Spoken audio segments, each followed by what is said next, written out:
takoj upletamo malenkost emocije, pričakovanje, ne vem, kaj še spravi neko drugo igro zraven, ki pa v bistvu ni zdrava, ne, ker mislim, da če si poslovnež, si predvsem poslovnež, se pravi, po poslovnem svetu posluješ, si predvsem poslovnež, jaz tukaj ne morem videti, ali pa ne vidim razlike med, ali poslujem med kristjani ali pa kom drugim, oziroma imaš odlične ljudi, tako ne, neko druge, da tukaj tega ni. Ne.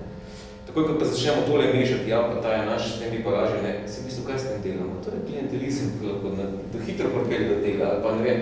Se pravi, tukaj je tudi dobro imeti zdrave temelje. Jaz bolj vidim to, da ti živiš pač svoje vrednote, delaš po njih in boš tudi tam pošlo dobro posloval. Kaj pa je, seveda, svoje skupnosti, ki je pa krščansko, to je pa nekaj drugega, tam pa prispevaš, daš svoj deliš, ne? Ampak to so dve podmnožice, oziroma to sta dva področja, ki sta, jaz bi rekel, dost ortogonalna ali pa ne, in je bolje, da jih nimamo preveč tesno prepletenih med sabo, ker hitro pride do tega, do prevelikih pričakovanja in čas na eni strani do razočaranj, ki so, in pa do takih izjav, tako da te stvari je treba po moje kar malce ločiti.